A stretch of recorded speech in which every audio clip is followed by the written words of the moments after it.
Welcome to the Deep Dive. We've got a fresh stack of news from right across the global football market today. We're seeing everything from, immediate transfers to strategic loans and some big coaching shifts.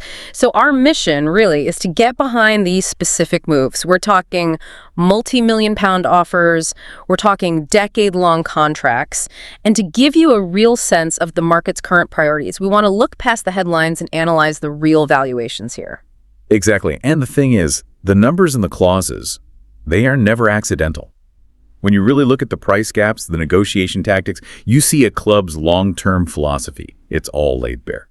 Okay, let's unpack that right away. Let's dive into the defensive market because there is some significant activity, starting with a classic valuation standoff in France. We're looking at Charlie Cresswell, the 23-year-old center back at Toulouse. Wolfsburg have come in, submitting an opening offer. We're hearing it's in the region of 18 million. 18 million.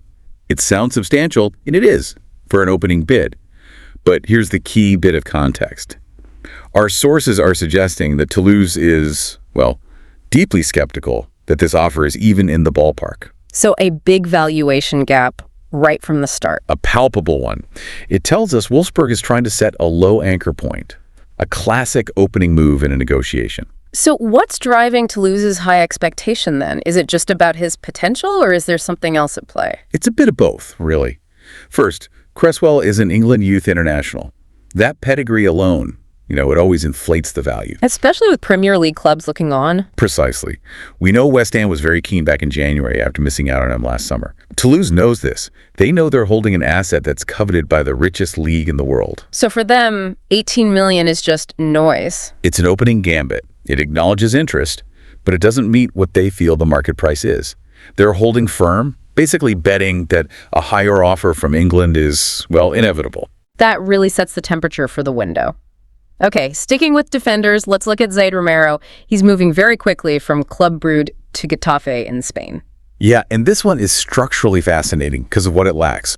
Romero is flying out today, so it's clearly meeting an immediate need. Just a straightforward loan deal then? Well, yes and no. It's a loan until the end of the season, but the critical detail is there's explicitly no option to buy. No option to buy. Why would Getafe agree to that? Aren't they just, developing a player for someone else with no guarantee of keeping him? That's the trade-off, isn't it? It signals absolute ironclad control for Club Brugge.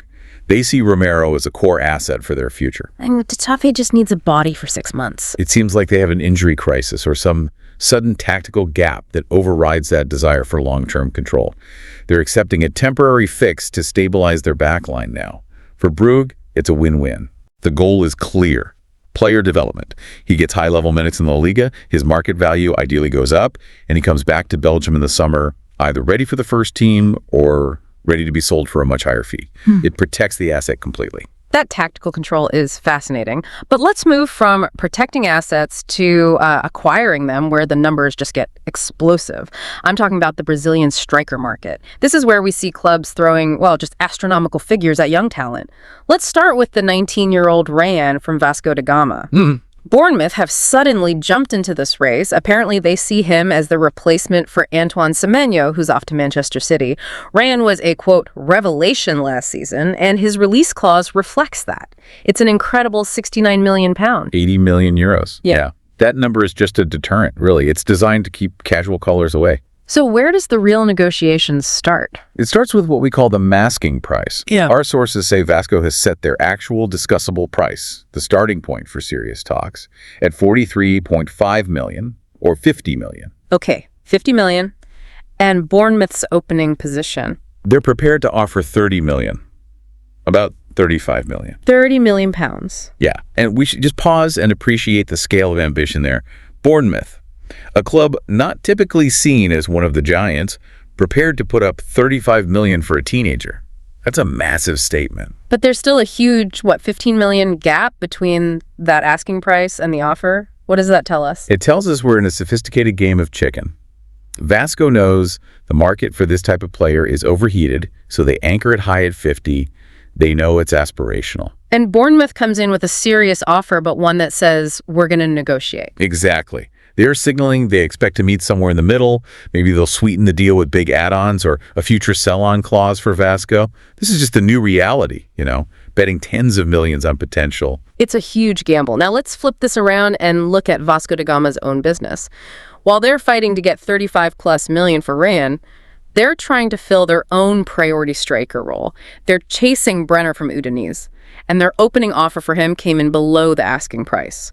Udinese wants about 6 million, but Vasco says they can't meet that right now. And this is the crucial connection, this dichotomy.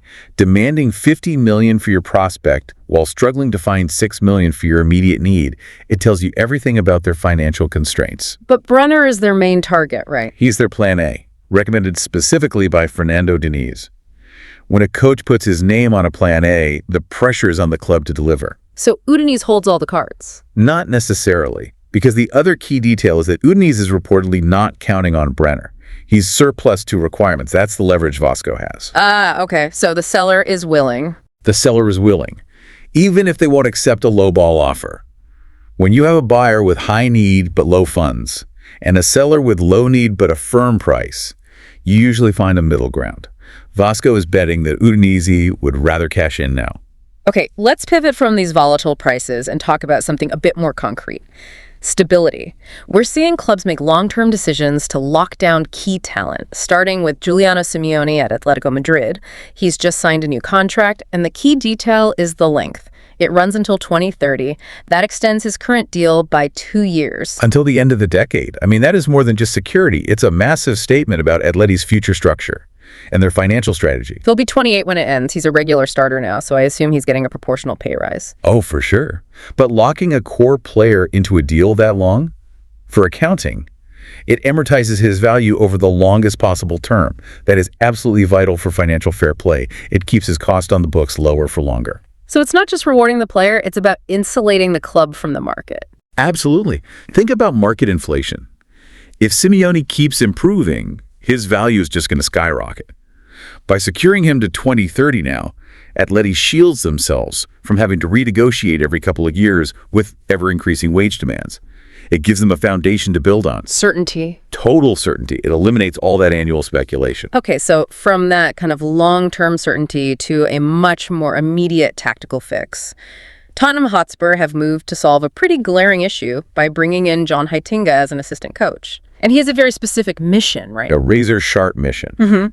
Improve the team's defensive work. It's a huge priority for Thomas Frank. And the stats. Well, the stats don't lie. Since early November, Spurs have kept only 4 clean sheets. That's not good enough. It's not. It's the flashing red light on the dashboard.